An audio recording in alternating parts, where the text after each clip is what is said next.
Hello बच्चों and welcome to the wonderful world of economics. Yes बच्चों, today we are going to start one of the very important topic from macroeconomics, that is consumption function. और उस consumption function में आज हम पहला ही question ले रहे हैं, first question which we are going to discuss in a very easy way. As you know that simplicity is our main motto. और इसमें हमारा फर्स्ट क्वेश्चन है कि what is consumption function and what are the assumption of this consumption function. Now as we said कि this is the important topic in macroeconomics. Now you know that कि macroeconomics को well develop करने वाला modern economist है J.M. Keynes यानी John Maynard Keynes. In his book Theory of Income and Employment, Interest and Money in the year 1936. Correct बच्चों, आपने ये सब मैक्रो और माइक्रो का नॉलेज जो है वो ऑलरेडी आपने 12th में पढ़ा है. लेकिन एट द डिग्री लेवल जब आप इस इकोनॉमिक्स को, मैक्रो इकोनॉमिक्स को स्पेशली डिटेल में देखते हो, तो हम एक सेपरेट जर्नी स्टार्ट कर रहे हैं आज, कंजम्पशन फंक्शन की जर्नी. और जिसमें देखते हैं कि ये कंजम्पशन फंक्शन क्या है, किस तरह से हमें लीनियर कंजम्पशन फंक्शन भी दिखाई देता है या नॉन लीनियर कंजम्पशन फंक्शन दिखाई देता है, and it is based on which assumptions. तो सबसे पहले जब हम कंजम्पशन फंक्शन की बात कर रहे हैं तो कंजम्पशन फंक्शन जो है it is the functional relationship between the aggregate income and aggregate consumption. जब हम कंजम्पशन फंक्शन की बात करते हैं तो इट आल्सो शोज कि consumption pattern of a individual या of a particular household या particular family which is affected by so many determinants. तो हम सेकेंड क्वेश्चन में, इसी कंजम्पशन फंक्शन में सेकेंड क्वेश्चन में डिस्कस भी करेंगे कि ये जो कंजम्पशन फंक्शन है वो बहुत से डिटर्मिनेंट से अफेक्टेड होता है. और वो डिटर्मिनेंट्स हैं that is a subjective functions यानी फैक्टर्स और ऑब्जेक्टिव फैक्टर्स यानी some endogenous and exogenous factors determining the level of consumption. ये जो है हम धीरे धीरे बहुत इजीली सीखेंगे, बहुत ही अच्छा टॉपिक है.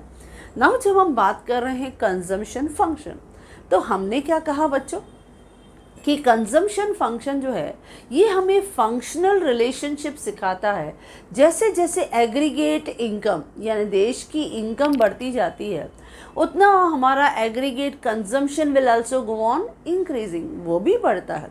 तो ये जब हम रिलेशनशिप देखते हैं between the income and its various determinant, between the income and consumption, that is known as consumption का फंक्शन. ना ये जो कंजम्पशन फंक्शन है ये मोस्टली जो है डिपेंड करता है आपके इनकम पे. यानी आपका कंजम्पशन फंक्शन अगर हम सिंबॉलिकली कहें बच्चों तो consumption function is the based on या function of our income. Income बढ़ता जाएगा, कंजम्पशन बढ़ता जाएगा. इनकम अगर अफेक्टेड होगा, इनकम रिड्यूस होगा, जैसे हमने कोविड के पीरियड में देखा था, लॉकडाउन में देखा था, इनकम रिड्यूस हुआ तो it has directly affected on our consumption pattern. तो हम देखते हैं पहले इंट्रोडक्शन. फर्स्ट पार्ट आता है इंट्रोडक्शन. तो इंट्रोडक्शन में हम क्या लिखेंगे बच्चों? Consumption function. इसको किसने बहुत अच्छी तरह से डेवलप किया? Modern economist J.M. Keynes in his book Theory of Income and Employment, Interest and Money in the year 1936. He tried to explain the relationship between aggregate income and aggregate consumption. उसने इसी relationship को बहुत systematically develop किया है जो हम इस chapter में discuss करेंगे. फिर आते हैं हम उसके meaning पे. अगर हम सिंबॉलिकली देखें तो consumption is the function of income. जैसे इनकम बढ़ेगा consumption will also go on increasing, क्योंकि कंजम्पशन और इनकम के बीच में डायरेक्ट रिलेशनशिप है. नाउ जब हम बात करते हैं इस डेफिनेशन की तो डेफिनेशन को रट्टा नहीं मारना है. डेफिनेशन जो है वो आपको बहुत इजी, हमें मालूम है कि हमारा जो ये कंजम्पशन फंक्शन है ये दो फैक्टर्स के बीच का रिलेशनशिप दिखाएगा. कौन से फैक्टर? जैसे इनकम बढ़ेगा कंजम्पशन भी बढ़ेगा. इनकम बढ़ा कंजम्पशन बढ़ा, इनकम कम हुआ, कंजम्पशन भी कम हुआ। तो इसके लिए हम डेफिनेशन कहते हैं as per the modern economist JM Keynes कि functional relationship between the aggregate income and aggregate consumption, between the aggregate income and aggregate consumption is known as हमारा दैट इज कंजम्पशन फंक्शन। जब भी हम income और consumption के बीच में relationship develop करते हैं, ऑब्जर्व करते हैं, उसे हम कहते हैं कंजम्पशन का फंक्शन। ना इसी फंक्शनल रिलेशनशिप को डेवलप करने के लिए या सिस्टमेटिकली एक्सप्लेन करने के लिए जेएम कीन्स ने एक एग्जाम्पल लिया। That means we will try to explain consumption function with the help of one example. So वही शोन अ वन स्केड्यूल, हमने एक स्केड्यूल दिखाया और उस स्केड्यूल यानी उस टेबल में हम एक छोटा सा देख रहे हो टेबल हम लोगों ने दिखाया है। इस टेबल के 3 कॉलम्स हैं। नंबर 1 एग्रीगेट इनकम, दूसरा एग्रीगेट कंजम्पशन, तीसरा एग्रीगेट सेविंग। और ये जितनी भी हम डेटा लेने वाले हैं देश की है, इसके लिए इन करोड़्स में ले रहे हैं। ओके, नाउ सपोज हमारे देश में कुछ भी इनकम नहीं है, देयर इज नो इनकम। जब हमारे देश में कुछ भी इनकम नहीं है, then too there is 100 crore का कंजम्पशन। हमारे देश में देयर इज नो इनकम, कुछ इनकम नहीं, but then too there is 100 crore का कंजम्पशन। ये कौन सा कंजम्पशन है बच्चों? ये है ऑटोनॉमस कंजम्पशन। क्या कहते हैं बच्चों इसको? इसे हम कहते हैं ऑटोनॉमस कंजम्पशन। ये ऑटोनॉमस कंजम्पशन है यानी कंपल्सरी, जो हमारी इकोनॉमी को सरवाइव करने के लिए, उसे प्रॉपरली स्मूथली रन करने के लिए नेसेसिटीज़ है, यानी जो बेसिक रिक्वायरमेंट है वो हमें प्रोवाइड करना है अपनी इकोनॉमी को, उसे हम कहते हैं ऑटोनॉमस कंजम्पशन एक्सपेंडिचर।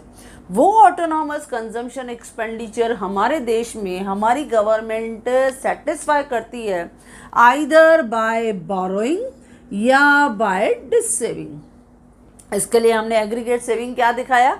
माइनस, क्योंकि हमने अपने देश में खर्चा किया है। हमने अपने देश में खर्चा किया है, 100 करोड़ का खर्चा हुआ, तो वो 100 करोड़ का खर्चा हमने कहाँ से किया? या तो हमने किसी से बोरो किया होगा, या हमारे पास जितनी भी प्रॉपर्टीज़ होंगी या हमारे पास जो सेविंग होगी उसको हमने डिस्पोज किया होगा, वहीं से हमने फंड रेज करके और अपनी हमने देश की ज़रूरतों को सेटिस्फाई किया होगा।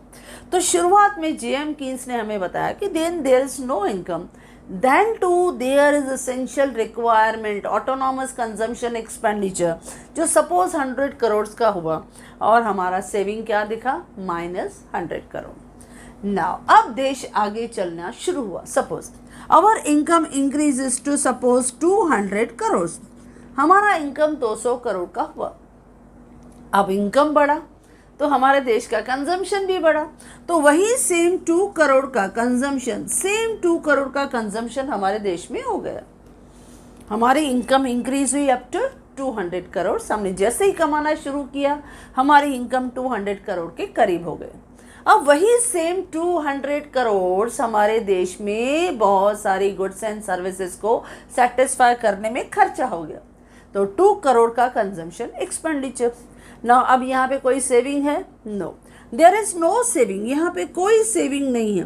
जब हम कहते हैं यहाँ पे नो सेविंग यानी ज़ीरो लेवल है यहाँ पे, इसको हम कहते हैं मैक्रो इकोनॉमिक्स में ब्रेक इवन पॉइंट। क्या कहते हैं बच्चों? इसको हम कहते हैं इकोनॉमिक्स में break even point. At the break even point our economy enjoy the position of stability. Stability हो जाती है। वॉट एवर वी अर्न, हमारी इकोनॉमी में जितना हम रिसोर्सेज अर्न कर रहे हैं same we will utilize in the form of consumption. जितना आया उतना खर्चा किया। Our economy is balance, there is no need of borrowing, हमें किसी से बोरो करने की जरूरत नहीं बनी। तो यहाँ इकोनॉमी ब्रेक इवन पॉइंट पे है, यानी our economy become stable economy. Okay, now after break even point, इस पॉइंट के बाद जैसे ही हमारी इकोनॉमी और डेवलप होने लगेगी, चलो हमारी इनकम को हम बढ़ाते हैं अप टू 300 करोड़। हमारी इनकम जो है वो बढ़ने लगी। हमारे देश की पॉपुलेशन वेल एजुकेटेड होने लगी, और जैसे जैसे एजुकेटेड होने लगी हम ज़्यादा रिसोर्सेज अर्न करने लगे, हमारी इनकम 200 करोड़ से 300 करोड़ तक पहुंच गई। अब जैसे ही इकोनॉमी ज़्यादा कमाने लगेगी तो डिमांड्स कंजम्पशन की और बढ़ने लगेगी, तो हमारी कंजम्पशन भी बढ़ गई अप टू 280 करोड़। अब देखो हमारी इनकम के साथ साथ हमारी कंजम्पशन भी बढ़ रही है, लेकिन अभी फॉर द फर्स्ट टाइम आप देख रहे हैं हमारे देश में मिला हमें पॉजिटिव 20 करोड़ का सेविंग, 20 करोड़ का सेविंग स्टार्ट हो गया। जैसे इनकम 200 करोड़ से 300 करोड़ में आ गई, 280 करोड़ कंजम्पशन पे खर्चा किया और प्लस 20 करोड़ का हमने क्या शुरू किया, सेविंग शुरू किया। नाउ हमारी सेविंग्स, पॉजिटिव सेविंग स्टार्ट हो गए। फिर आगे देखते हैं, जैसे और इकोनॉमी ग्रो हुई और हमारे प्रोडक्टिव रिसोर्सेज बढ़े तो हमारी इनकम जो थी इट बिकम्स 400 करोड़। अब जैसे इनकम 400 करोड़ हुई बट नेचुरल हमारा कंजम्पशन पैटर्न बढ़ेगा, प्रोपेंसिटी टू कंज्यूम बढ़ेगा, लाइफस्टाइल चेंज होगा, स्टैंडर्ड ऑफ लिविंग इम्प्रूव होगा, तो हमारा खर्चा भी बढ़ा, दैट इज 350 करोड़। यानी 350 करोड़ ज़्यादा खर्चा करने के बाद भी आप देखोगे ना बच्चों, आपका सेविंग बढ़ा, यानी 50 करोड़। आपका सेविंग का लेवल अभी बढ़ने लगा। अभी आपके इकोनॉमी में पॉपुलेशन को सेविंग की आदत पड़ चुकी है ना। जैसे जैसे वो कमा रहे हैं, खर्चा भी कर रहे हैं, लेकिन उसके साथ साथ सेविंग भी बढ़ा रहे हैं, और आपका इकोनॉमी ग्रो हुआ और आपकी जो इनकम है इट इज़ रीच्ड 500 करोड़, वो 500 करोड़ की होगी, तो हमारा कंजम्पशन भी बढ़ेगा और हमारा कंजम्पशन जो पहले 350 करोड़ था, now it becomes 420 crore. 420 crore की हमने कंजम्पशन बढ़ा दी। पॉपुलेशन कमा ज़्यादा रही है तो खर्चा भी ज़्यादा कर रही है, लेकिन आपने एक चीज़ और ऑब्जर्व की, आपने देखा आपका जो सेविंग था वो भी बढ़ने लगा। नाउ ये एक नॉर्मल एग्जाम्पल दिया हमारे professor modern economist J.M.. Keynes ने, क्योंकि हमारा क्वेश्चन यही है, एक्सप्लेन जे.एम. कीन्स का law of consumption function with assumption, जो आज हम समझ रहे हैं। तो इसे जे.एम. कीन्स ने एक एग्जाम्पल लिया। अब उस एग्जाम्पल में उसने हमें बताया कि when there is no income, आप देख रहे हो इस टेबल में, आप जो टेबल में ऑब्जर्व करोगे वही उस टेबल के नीचे यानी उस स्केड्यूल के नीचे आपको उसकी एक्सप्लेनेशन पॉइंट्स में लिखनी है, और ये बहुत इजी होता है। And the same way I have provided in my notes, so don't bother about the notes. जिस तरह से मैं एक्सप्लेन कर रही हूँ, once you understood then you observe my notes, you will see that कि आपने वो टॉपिक बहुत अच्छी तरह से समझ भी लिया, और कैसे एग्ज़ाम में प्रेजेंट करेंगे वो भी मैंने आपको लिख के दे दिया। So don't worry about that. अब इस टेबल को आप थोड़ा ऑब्जर्व करो बच्चों, कैसे लिखना है, वेरी इजी है। आप खाली इस टेबल को देखोगे तो first point, when there is no income in the economy, जब इकोनॉमी में कोई इनकम नहीं है, देयर इज 100 करोड़ का autonomous consumption expenditure which is satisfied by our government either by borrowing या बाय डिसेविंग, बराबर। हमारी इकोनॉमी में 100 करोड़ का ऑटोनॉमस कंजम्पशन एक्सपेंडिचर है, जो उन्होंने या तो बोरोइंग से सेटिस्फाई किया होगा या डिसेविंग से। Point number 2, when income increases up to 200 crore, जब 200 करोड़ तक पहुंचा, same was consumed in the economy, वही सेम 200 करोड़ हमारी इकोनॉमी में कंज्यूम हो गया, यानी देयर इज नो सेविंग और ज़ीरो सेविंग। इस पोजीशन को हम क्या कहते हैं बच्चों, break even point.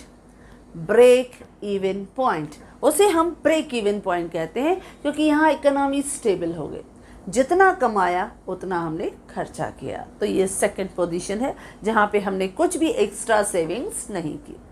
But after break even point, जब हम ब्रेक इवन पॉइंट के बाद जाते हैं, तो ब्रेक इवन पॉइंट के बाद third point, as our income increases, जैसे जैसे इनकम बढ़ने लगती है, our consumption also increases but at diminishing rate, हमारी कंजम्पशन भी बढ़ने लगती है लेकिन वो डिमिनिशिंग रेट से यानी डिमिनिशिंग रेशो से।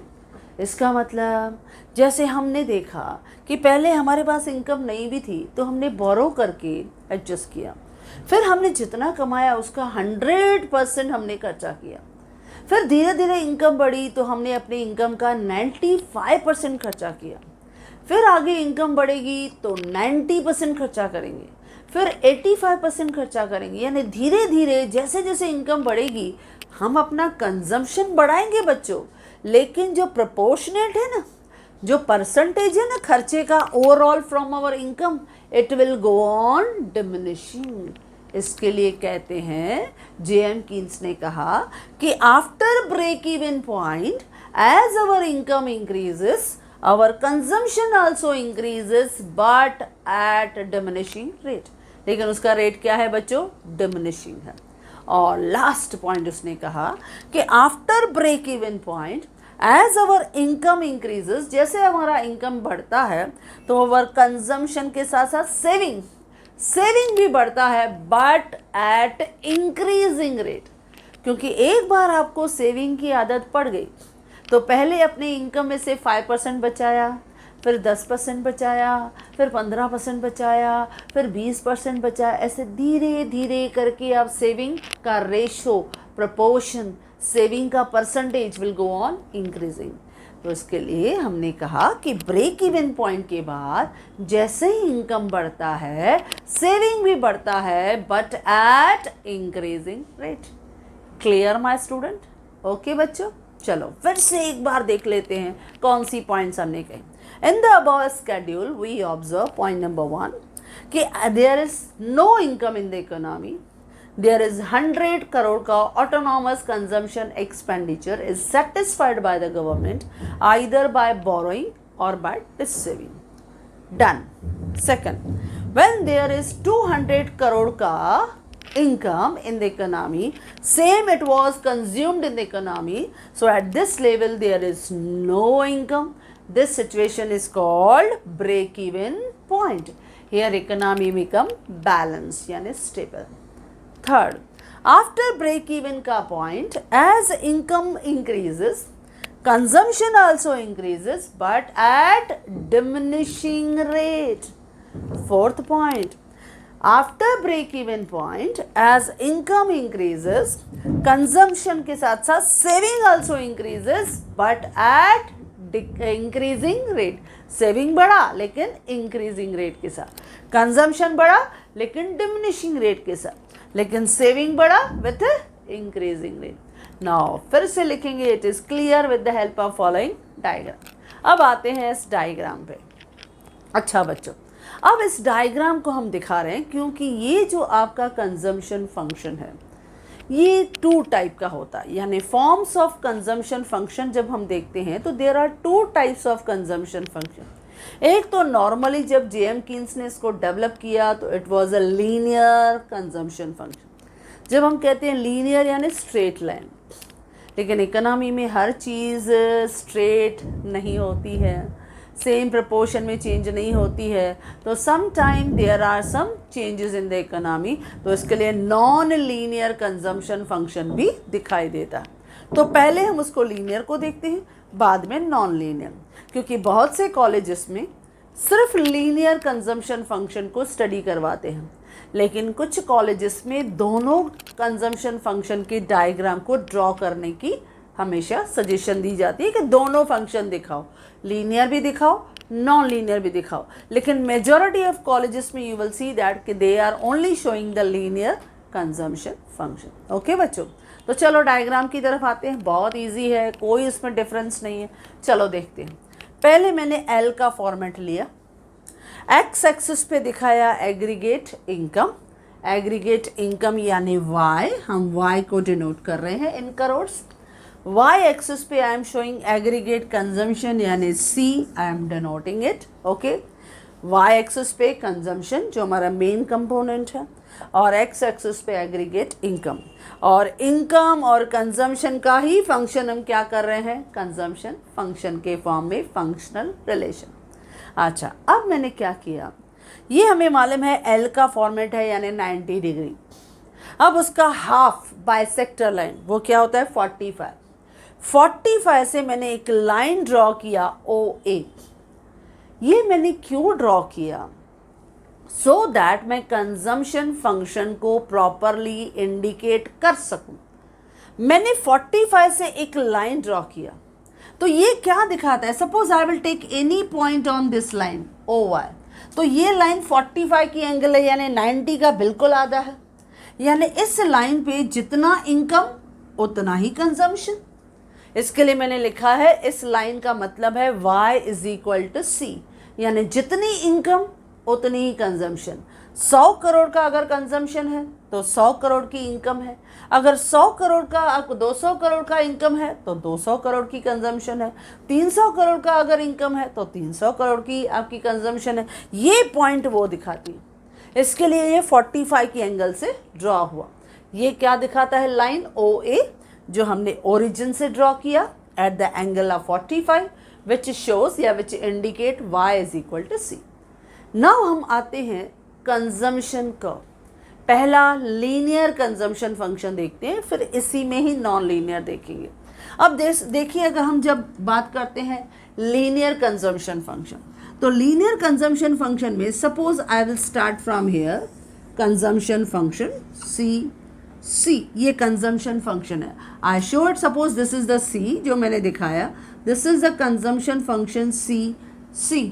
अब ये जो कंजम्पशन है जो स्टार्ट हुआ Y एक्सिस से, when there is a zero, there is no income, कोई इनकम नहीं था, फिर भी 100 करोड़ का कंजम्पशन था। यहाँ पे 100 करोड़ का कंजम्पशन था। धीरे धीरे आपका इनकम बढ़ने लगा और आपका कंजम्पशन जो था वो भी बढ़ने लगा। इस कंजम्पशन कर्व ने इस लाइन को यहाँ टच किया। जहाँ टच किया वहाँ से आप परपेंडिकुलर ड्रॉ करोगे तो you will get the new point that is and point, जहाँ पे 200 करोड़ का आपने इनकम था और इसी लेवल पे same you will see that same यहाँ पे 200 करोड़ का, that is suppose this is the point C1, हमें नया पॉइंट मिला इधर। ये 200 करोड़ का हमें यहाँ पे कंजम्पशन मिला, 200 करोड़ का इनकम, 200 करोड़ का कंजम्पशन। इस पॉइंट को हम कहते हैं B पॉइंट यानी ब्रेक इवन पॉइंट। ये ब्रेक इवन पॉइंट है बच्चों। इस ब्रेक इवन पॉइंट के पहले ये जो पूरा हिस्सा दिखता है, दिस इज नेगेटिव सेविंग। ये नेगेटिव सेविंग है क्योंकि हमने या तो बोरो किया या हमने अपनी कोई सेविंग को बेच दिया, हमने किसी प्रॉपर्टी को बेच दिया, डिसइन्वेस्टमेंट किया, वहाँ से हमने एडजस्ट किया, तो ये नेगेटिव सेविंग है। लेकिन जैसे आप ब्रेक इवन पॉइंट के बाद आप चल रहे हो तो आप देख रहे हो gap between C and Y it will go on increasing. तो आपका जो कंजम्पशन है वो रिड्यूस हो रहा है, इनकम बढ़ रही है लेकिन कंजम्पशन का जो रेशियो है वो कम हो रहा है। तो ये क्या दिखा रहा है बच्चों? ये दिखा रहा है पॉजिटिव सेविंग। ये है पॉजिटिव सेविंग। तो इस तरह से हमने कंजम्पशन कर्व को दिखाया with the help of OA line. OA line में हमने क्या दिखाया? 45 के एंगल से एक लाइन ड्रॉ किया जहाँ पे Y is equal to C। Consumption curve जो हमने स्टार्ट किया Y एक्सिस से, क्यों? क्योंकि when there is a zero income तो भी 100 करोड़ का ऑटोनॉमस कंपल्सरी खर्चा था हमारे देश में जो हमारी गवर्नमेंट ने किया, चाहे वो बोरो करके किया या हमने अपने डिसइन्वेस्टमेंट किया। गवर्नमेंट ने अपने पब्लिक सेक्टर अंडरटेकिंग के शेयर्स, इक्विटी शेयर्स बेच दिए प्राइवेट सेक्टर को। Any how they have adjusted this expenditure, ये हुआ। लेकिन जैसे जैसे आपका इनकम बढ़ा, आपका एक्सपेंडिचर लेवल भी बढ़ने लगा, कंजम्पशन भी बढ़ने लगा, जिसने उसको यहाँ टच किया B पॉइंट पे, that is called break even point. अच्छा, इस ब्रेक इवन पॉइंट के बाद हम क्या देखते हैं? कंजम्पशन कम होने लगता है। कंजम्पशन बढ़ता है बट एट डिमिनिशिंग रेट। इसके लिए हमें पॉजिटिव सेविंग दिखती है।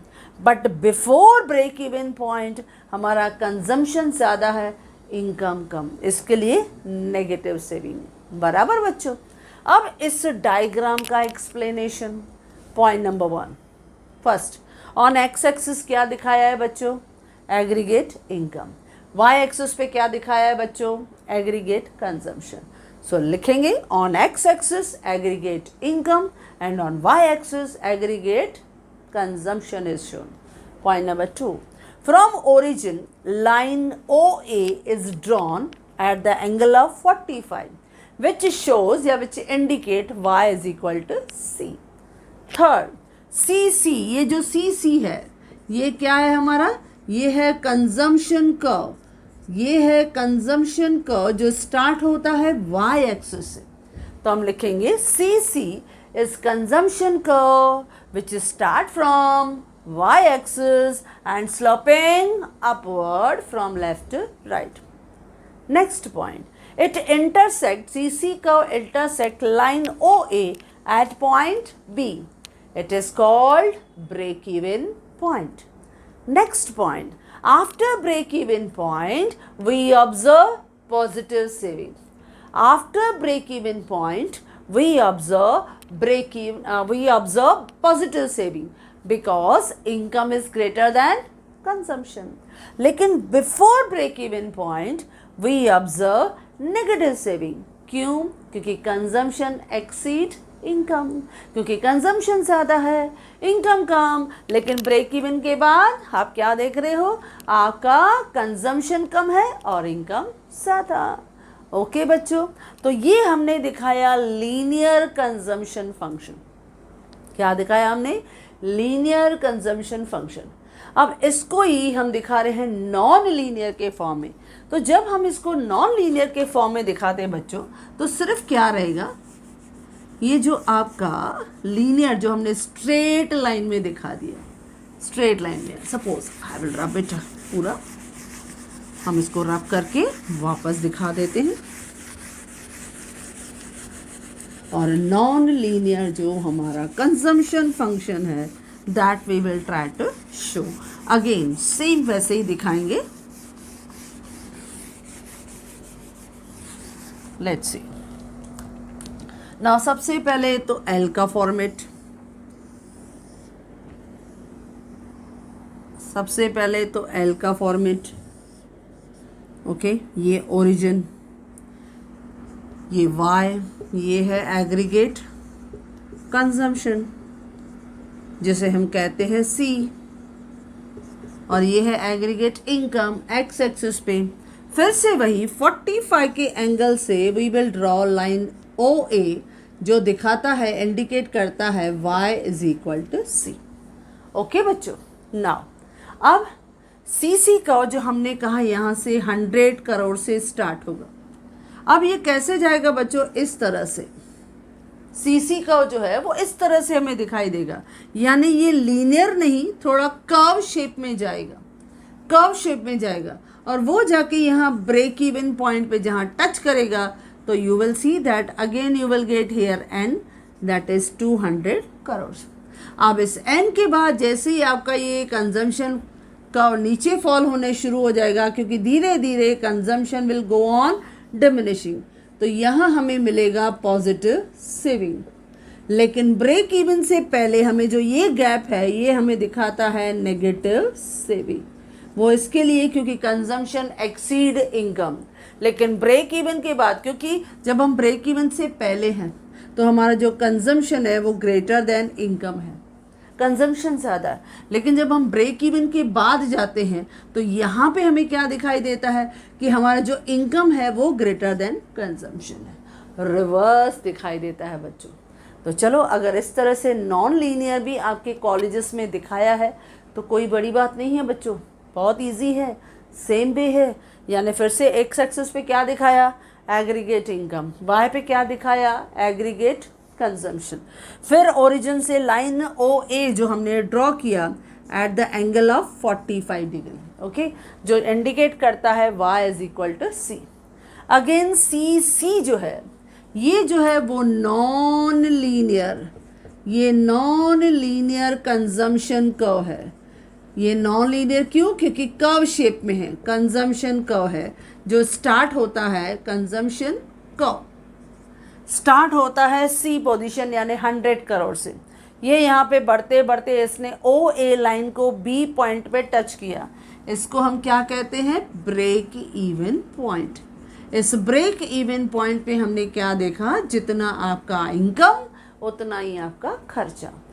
ये जो सी सी है वो नॉन लीनियर कंजम्पशन कर्व है। ये भी सेम स्टार्ट होता है वाई एक्सिस से, क्योंकि income is zero but then to the 100 crore का autonomous consumption expenditure is done by incurred by our government either by borrowing और बाय टिच सेविंग, वहाँ से किया। इस सी सी कर्व ने ओ ए लाइन को बी पर टच किया, जिसका ये इफेक्ट आता है कि यहाँ पे हमें क्या मिलती है बच्चों, break even point. Break even point के बाद हमें क्या दिखाई देता है, इनकम ज़्यादा कंजम्पशन कम, इसके लिए पॉजिटिव सेविंग। आप देख रहे हैं हम हमारी सेविंग की आदत बढ़ती जाती है तो हम सेविंग को ज़्यादा बड़ा करते जाते हैं। लेकिन before break even point we observe negative saving, क्योंकि देखो खर्चा ज़्यादा, कंजम्पशन ज़्यादा, लेकिन इनकम कम, तो इसके लिए नेगेटिव सेविंग। लेकिन ब्रेक इवन पॉइंट के बाद वी ऑब्जर्व पॉजिटिव सेविंग। तो जो भी लीनियर फंक्शन हो, नॉन लीनियर फंक्शन हो, कोई भी आपको डायग्राम कॉलेज में करवाया जाए, बच्चों आप आराम से ड्रॉ कर सकते हो और इजीली उसके बारे में लिख सकते हो। एंड स्पेशली जब मैं अपने नोट्स में इस तरह का आपको एक्सप्लेनेशन देती हूँ तो I always right explanation in points, क्योंकि पॉइंट्स में बच्चे जल्दी समझ पाते हैं, जल्दी लिख पाते हैं, तो आप इजीली लिख भी पाओगे। आपने समझ लिया तो मैंने ऑलरेडी कंटेंट आपको प्रोवाइड किया। ओके बच्चों, अब फाइनल पार्ट यानी डायग्राम के बाद हम आते हैं अजम्पशन पे। अब इस थियोरी के अजम्पशन, अब जनरली हमें मालूम है ये थियोरी मैक्रो इकोनॉमिक्स की थियोरी है। अब मैक्रो में माइक्रो इकोनॉमिक्स की तरह अजम्पशंस नहीं होते हैं, लेकिन फिर भी क्योंकि ये एंटायर इकोनॉमी से रिलेटेड है तो ऐसे कुछ हम अजम्पशंस लेते हैं। जैसे फर्स्ट है नॉर्मल कंडीशंस। अब जेएम कीन्स ने अज्यूम्ड किया कि हमारे जो बिजनेस कंडीशंस है वो नॉर्मल कंडीशंस होने चाहिए, यानी कुछ ऐसे एबनॉर्मल कंडीशन जैसे वॉर नहीं होना चाहिए। यू ऑब्जर्व कि सम टाइम कंट्रीज़ के बीच में वॉर आ जाती है, जैसे यूक्रेन एंड रूस के बीच में वॉर इज़ गोइंग ऑन। तो जब ऐसी सिचुएशन हो जाती है तो उस समय consumption function as per this theory शायद वर्कआउट नहीं करे, हमें उतना रिस्पॉन्स नहीं दिखे, तो इसके लिए कंडीशंस नॉर्मल होनी चाहिए। देयर इज़ नो वॉर की कंडीशन या there is no trade cycle. आपने देखा था हमारे देश में या हमने पूरे वर्ल्ड लेवल पे देखा ड्यूरिंग द पेंडेमिक, जब हमारे कोविड का प्रॉब्लम हुआ था तो आपने देखा हर एक इकोनॉमी में देयर इज़ रिसेशन का प्रॉब्लम दिखाई देता है, फाइनेंशियल क्राइसिस कभी आ जाते हैं, some time inflationary trade cycle जो है वो हमें दिखाई देता है। इस तरह के ट्रेंड्स मार्केट में नहीं दिखाई देना चाहिए जो इकोनॉमी के कंजम्पशन पे अफेक्ट करते हैं, क्योंकि इन्फ्लेशन हुआ, डिफ्लेशन हुआ या कोई मार्केट में वॉर हुआ या फाइनेंशियल क्राइसिस हुआ, इस तरह के आप समझो कुछ रिवोल्यूशनरी कुछ ऐसे पैटर्न आ गए which affect on our consumption. तो इसके लिए उन्होंने अजम्पशन लिया है जेएम कीन्स ने कि all the business condition must be normal. ये पहला कंडीशन। ये माइक्रो के अजम्पशंस की तरह अजम्पशन नहीं है बच्चों, ये हम प्रेडिक्टेबल जो पॉसिबल है वही अजम्पशन हम देखना चाहते हैं ताकि ये थियोरी प्रॉपरली वर्कआउट कर सके। इनके जो हम रिजल्ट्स देखना चाहते हैं वो इफ़ेक्टिवली हम लोग स्टडी कर पाएँ। Number 2, no change in psychological and institutional factors.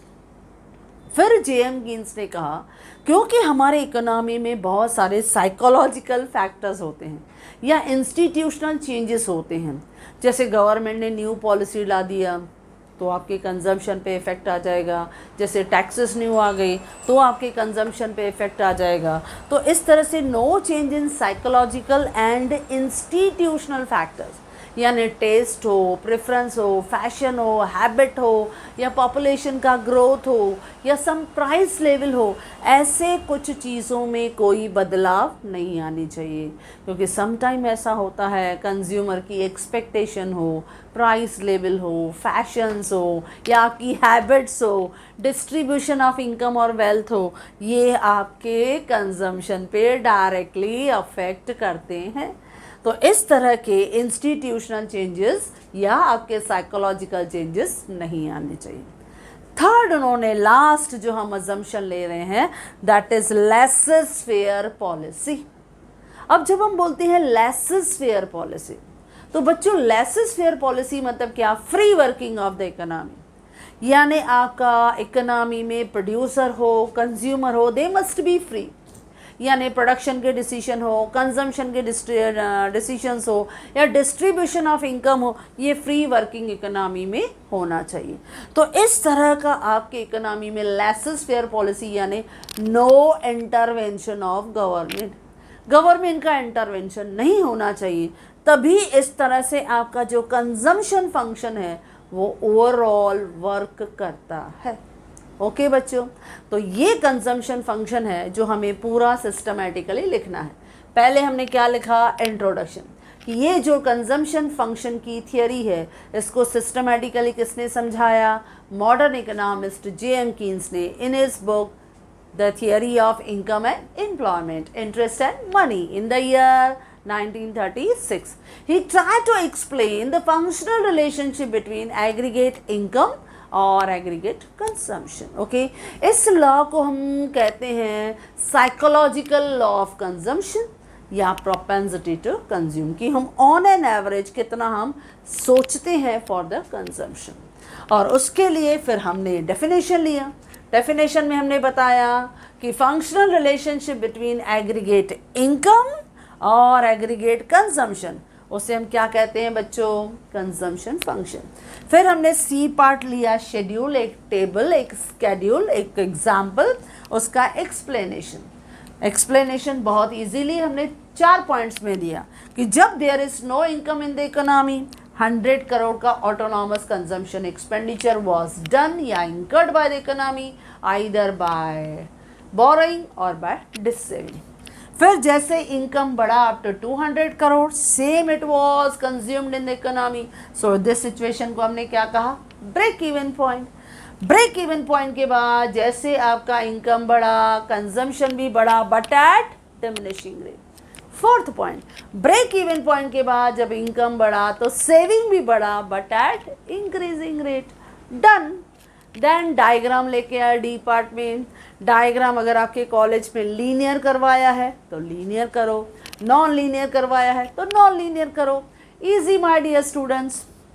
X axis पे एग्रीगेट इनकम, वाई एक्सिस पे एग्रीगेट कंजम्पशन। ओरिजिन से line O A is drawn at the point of 45 degree, जो दिखाता है y is equal to C, यानी जितना income उतना consumption.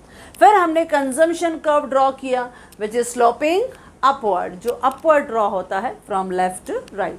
लेकिन ये स्टार्ट कहाँ से होता है बच्चों? y एक्सिस से। रीज़न बिहाइंड दैट, क्योंकि जब ज़ीरो इनकम है तो भी हमारा कंपल्सरी ऑटोनॉमस खर्चा है। इस सीसी कर्व ने लाइन ओ ए को बी पॉइंट पे कट किया। क्या कहा आपने उसको? Break even point. Break even point के बाद क्या दिखता है? Positive saving. Break even point के पहले बिफोर क्या दिखता है? Negative saving. डन बच्चों। अच्छा, इससे जब हम कंजम्पशन फंक्शन को एक्सप्लेन करते हैं, बहुत जगह ऐसा भी आपको बताया गया है कि कंजम्पशन फंक्शन को हम इस फॉर्मूला के थ्रू भी करते हैं, यानी C is equal to A plus C Y. C यानी कंजम्पशन फंक्शन, जब हम बोलते हैं A यानी ऑटोनॉमस कंजम्पशन एक्सपेंडिचर, और जब हम बोलते हैं C यानी कांस्टेंट, Y यानी इनकम, कांस्टेंट इनकम। तो बहुत जगह आपको बुक्स में ऐसा दिखेगा consumption function is equal to A plus C phi, यानी autonomous consumption expenditure plus constant income. लेकिन कहीं कहीं पे बच्चों आपको ऐसे भी दिखेगा कैपिटल C यानी कंजम्पशन फंक्शन, स्मॉल c यानी ऑटोनॉमस कंजम्पशन। ऑटोनॉमस कंजम्पशन के लिए उन्होंने यूज़ किया है small c plus B Y, ऐसा भी दिखेगा। ये भी एक अलग उन्होंने बताया है। जब हम कहते हैं बी हमने कहा यानी marginal propensity to consume, MPC, marginal propensity to consume, और वाई का तो मतलब आपको मालूम है इनकम। तो इस तरह से बहुत से बुक्स में इस तरह से भी दिया है कि हमारा जो कंजम्पशन फंक्शन है वो है C प्लस बी वाई, सी यानी वही फिक्स है, ऑटोनॉमस कंजम्पशन एक्सपेंडिचर। इसके लिए ए यानी ऑटोनॉमस कंजम्पशन एक्सपेंडिचर, जो मैंने अपने बुक्स में यानी अपने नोट्स में भी लिखा है, प्लस सी वाई यानी हमें मालूम है कांस्टेंट इनकम। इन दोनों से अफेक्ट होता है। या we will see marginal propensity to consume, हमारी जैसे जैसे इनकम बढ़ती जाएगी उतना हमारी खर्चा करने की कैपेसिटी भी गो ऑन इंक्रीजिंग, बढ़ेगी। तो इसी से दिखता है कंजम्पशन फंक्शन। एंड फाइनली हमने 3 अजम्पशन लिया कि नॉर्मल कंडीशन होना चाहिए, यानी there is no war, there is no trade cycle, there is no inflation, there is no recession या any changes in the market condition, या there is no change in psychological और institutional factors. Simple याद करना बच्चों, there is no change in taste, preference, fashion, habit या population का growth या distribution of income and wealth, या suppose कभी कभी कंज्यूमर का एक्सपेक्टेशन या प्राइस लेवल, इन सब में चेंज नहीं चाहिए, क्योंकि ये डायरेक्टली अफेक्ट करते हैं आपके ब्रेन पे, माइंड पे और कंजम्पशन टेंडेंसी पे। थर्ड, लेसेस्ट फेयर पॉलिसी यानी नो गवर्नमेंट का इंटरवेंशन, यानी free working of the economy, यानी प्रोडक्शन हो, कंजम्पशन हो, डिस्ट्रीब्यूशन ऑफ इनकम हो, देयर इज नो रोक टोक from the government side. Clear बच्चों, कितना अच्छा था। A very important question, specially जब हम बात करते हैं इकोनॉमिक्स में एट द हायर लेवल, क्योंकि कहीं कहीं पे ये जो क्वेश्चन है वो SY लेवल पे है, कहीं कहीं ये TY लेवल पे है। तो generally it play a very important role to determine the role of consumption function. Okay बच्चों, so if you like this video, you can share with your maximum friends, and if you want my handwritten notes, the link is given in the description box. Thank you.